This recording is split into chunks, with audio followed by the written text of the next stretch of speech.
வணக்கம் நண்பர்களே, நம்ம இன்னைக்கு இந்த வீடியோவில் என்ன பார்க்க போறோம்னா, விஜய் அவர்கள் வேண்டுமென்றே தாமதமாக வந்ததுதான் கூட்ட நெரிசலுக்கு முக்கிய காரணம் அப்படின்னு உண்மை கண்டறியும் குழு பேட்டி அளிச்சிருக்காங்க. நம்ம இன்னைக்கு இதை பற்றி தான் இந்த வீடியோவில் பார்க்க போகிறோம். வாங்க வீடியோக்குள்ளே போகலாம். நடிகர் விஜய் வேண்டுமென்றே திட்டமிட்டு அந்த இடத்துக்கு தாமதமாக வந்ததுதான் கூட்ட நெரிசலுக்கு முக்கிய காரணம். விஜயுடன் இருந்த பாதுகாவலரே கிரவுட் பஸ்டிங் என்று அழுத்தமாக சொன்ன பிறகும் விஜய் தனது பேச்சை தொடங்கியிருக்காரு. மக்களின் மீது அவருக்கு எந்த ஒரு அக்கறையும் இல்லை என்பதையே விஜயின் செயல் காட்டுகிறது என பெண்கள் பாதுகாப்பு மற்றும் பாலின நீதி கூட்டமைப்பு சார்பில் அமைக்கப்பட்ட உண்மை கண்டறியும் குழு தெரிவிச்சிருக்குங்க. கரூர் வேலுசாமிபுரத்தில் கடந்த 27ஆம் தேதி தாவேக தலைவர் விஜய் பங்கேற்ற பிரச்சாரம் நடைபெற்றது. இதுல கூட்ட நெரிசல்ல சிக்கி 41 பேர் இருந்திருக்காங்க. இந்த நிலையில பெண்கள் பாதுகாப்பு மற்றும் பாலின நீதி கூட்டமைப்பு சார்பில் 13 பேர் கொண்ட குழு உண்மை கண்டறியும் குழு அமைக்கப்பட்டது. இந்த குழுவினர் கரூருக்கு சென்று சம்பவம் நடைபெற்ற வேலுசாமிபுரத்தை பார்வையிட்டு ஆய்வு செஞ்சிருக்காங்க. அங்க மேலும் அந்த பகுதியில் உள்ளவர்களும் விசாரணையும் செஞ்சிருக்காங்க. இந்த விசாரணையை தொடர்ந்து உண்மை கண்டறியும் குழுவினர் இன்று கூட்டாக செய்தியாளர்களை சந்திச்சிருக்காங்க. அவங்க என்ன சொல்லியிருக்காங்கன்னா, நடிகர் விஜய் வேண்டுமென்றே திட்டமிட்டு அந்த இடத்துக்கு வந்ததே கூட்ட நெரிசலின் முக்கிய காரணமாக பார்க்கிறோம். விஜயுடன் இருந்த பாதுகாவலரே கிரவுட் பஸ்டிங் என அழுத்தமாக சொன்ன பிறகும் விஜய் தனது பேச்சை தொடங்கியிருக்காரு. மக்களின் மீது அவருக்கு எந்த அக்கறையும் இல்லை என்பதே விஜயின் செயல் காட்டுகிறது அப்படின்னு சொல்லியிருக்காங்க. அதுக்கப்புறம் விஜயின் வாகனம் கரூர் சாலையில் செல்லும் போது இடது பக்கம் சென்று யூடர்ன் செய்து திரும்பாமல் வலது பக்கம் தவறான பாதையில் வந்துள்ளது. போலீசாரின் அறிவுறுத்தலை மீறி நடிகர் விஜயின் பிரச்சார வாகனம் தவறான பாதையில் வந்ததும் ஒரு முக்கியமான காரணம்னு சொல்றாங்க. கிராமங்கள்ல பெண்கள் ஆண்களுடன் நிற்க மாட்டார்கள். பெண்கள் குழந்தைகள் ஒரு புறத்தில் கூட்டமாக நின்றிருந்தனர். வாகனம் வந்து நின்ற இடம் பெண்கள் இருந்த இடம்.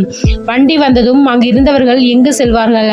மொத்தமாக அவர்கள் பின்னால் நகரும் போது நெரிசல் அதிகமாகி கூட்டம் நசுங்கி நிலைகுலைய வைத்துவிட்டது. விஜய் வாகனம் உள்ளே வரும்போதே கூட்டம் நசுங்கி மூச்சு விட சிரமப்பட்டுள்ளனர். இந்த கூட்டம் நெரிசல் யாருக்காக இருந்தாலும் ஆபத்து தான். பள்ளி கல்லூரிகளில் மாணவர் தேர்தலை நடத்த வேண்டும் என முன்பு ஒரு சம்பவத்தில் நீதியரசர் சந்துரு நபர் ஆணைய விசாரணையை பரிந்துரையில் தெரிவித்திருக்கிறார்.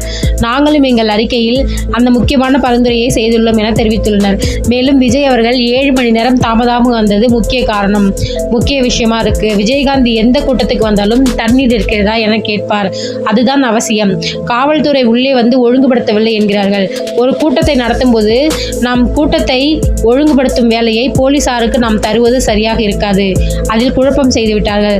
இந்த துயர சம்பவத்துக்கு எவருடைய சதியோ உள்நோக்கமோ காரணமல்ல என்று உறுதியாக நம்புகிறோம். இதில் ஒரு பிரச்சனையை ஏற்படுத்த வேண்டும் என்ற உள்நோக்கமும் இல்லை. காலை 8:45 மணிக்கு நாமக்கல்ல வந்திருக்க வேண்டிய விஜய் அவர்கள் அந்த நேரத்தில் தான் சென்னையில் இருந்து வீட்டிலிருந்தே கிளம்பியிருக்கிறாரு. இதுதான் அடுத்தடுத்து தாமதமாகத்திற்கு தொடக்கமா இருந்திருக்கு. விஜய் ரசிகர் கூட்டத்தை பெருமளவில் கூட்டி கூட்டம் காட்டும் எண்ணத்துல நாமக்கல்லிலிருந்து கரூர் வரும் வழிகளில் வேண்டுமென்றே பல இடங்களில் வண்டியை மெதுவாக இயக்க செய்திருப்பதாக தெரிகிறது. நாமக்கல்ல இருந்து கரூர் பைபாஸுக்கு அதிகபட்சம் 45 நிமிஷத்துல வர முடியும். ஆனா பல மணி நேரம் பயணித்து வந்திருக்காரு. இது கரூர் கூட்ட நெரிசலுக்கு முக்கிய காரணமா இருக்கு அப்படின்னு அவங்க சொல்லியிருக்காங்க.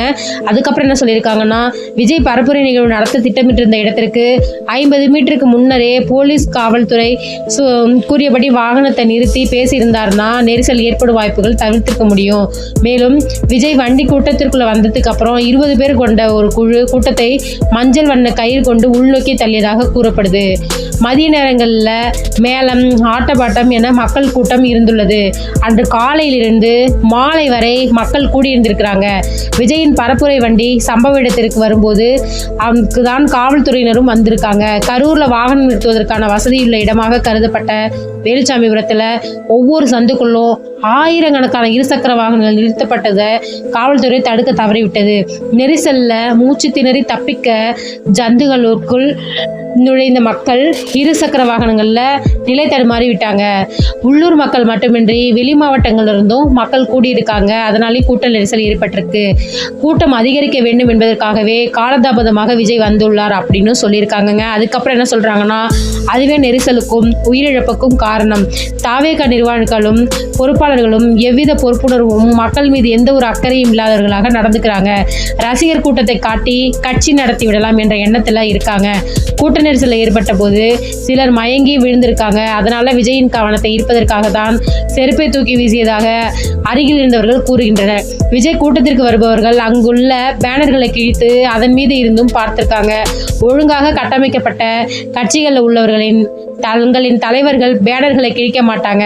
மேலும் விஜய் வரும் வரையில் காவல்துறையினர் யாரும் வரவில்லை எனவும் சிலர் மயங்கிய பின்னர் தான் ஆம்புலன்ஸ் உள்ளே வந்ததாகவும் மக்கள் தெரிவிச்சிருக்காங்க அப்படின்னு சொல்லிட்டு இவங்க தரப்புல இவங்க என்ன விசாரிச்சிருக்காங்களோ அதை சொல்லியிருக்காங்க.